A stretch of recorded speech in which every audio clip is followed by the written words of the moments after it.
Overall, it's going to be a mainly quiet day across KELOLAND with one small exception. There may be an isolated shower or thunderstorm in a couple of portions of eastern South Dakota into Minnesota and northwestern Iowa. But beyond that, it's hot. Highs on either side of 90 for many locations, around 80, though, toward Rapid City and the hills. Lows tonight falling into the 60s in many locations. Again, the exception out west where we'll see mid-50s. We'll talk about the rest of your 7-day forecast coming up. But until then, Midday in KELOLAND starts right now.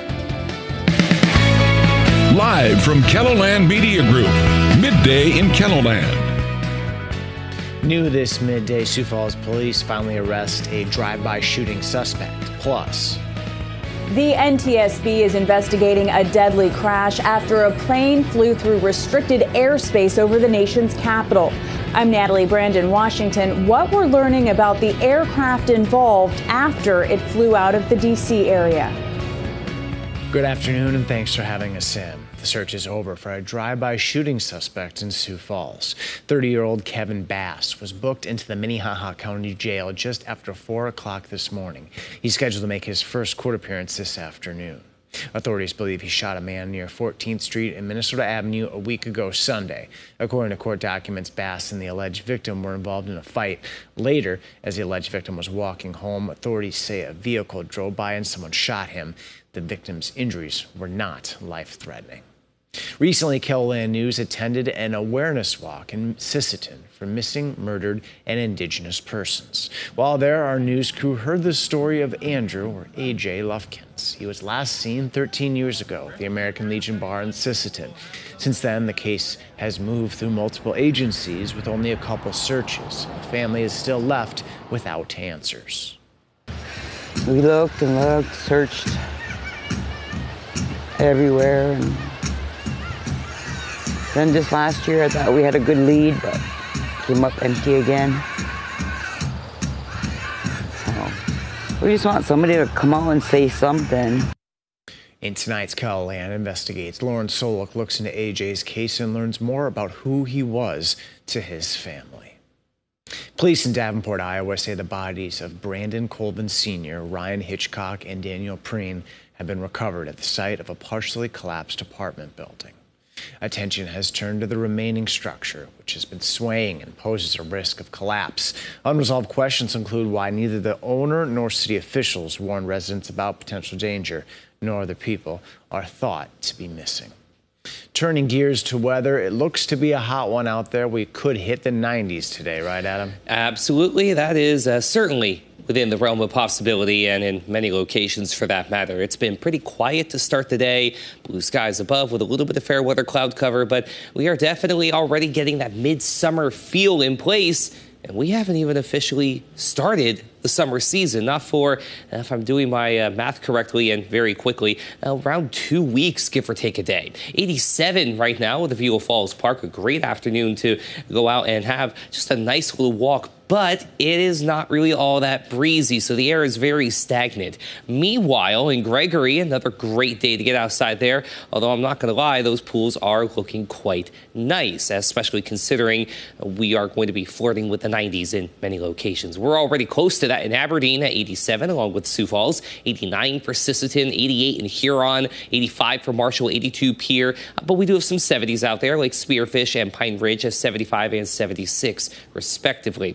Winds are not bad. And that's really, I think, the best way to put it. 5 to 10 miles per hour out of the south in a couple of locations, but kind of variable in direction the further east you go. But we really don't have a whole lot of anything going on beyond that. There are little bits of rain from Fargo to just north of Minneapolis, and that's just about it there. That's along a cold front.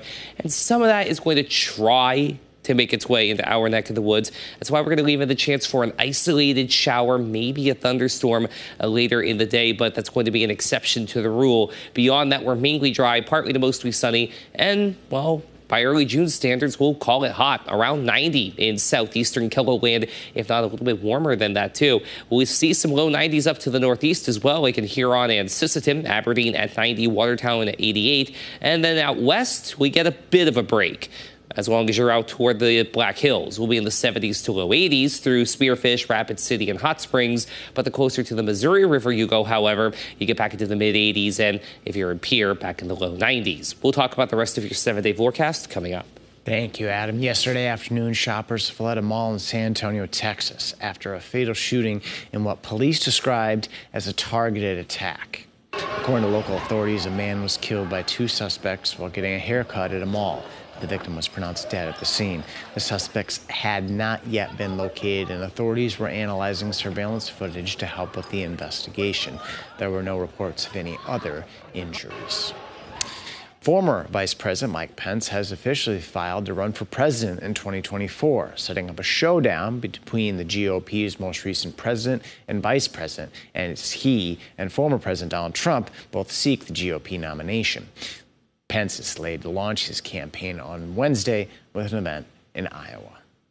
NTSB investigators have arrived at the site of a small plane crash in Virginia. The crash killed 4 people, including a young child. U.S. officials say before crashing, the small plane had flown into restricted airspace. F-16s then scrambled to intercept it, causing a sonic boom that startled the nation's capital. As Natalie Brand reports from Washington, what caused the crash remains unclear, but military officials say they did not shoot the plane down. The sonic boom rattled the metro D.C. area Sunday, including Northern Virginia and Southern Maryland. People in neighborhoods across the region reported clearly hearing it.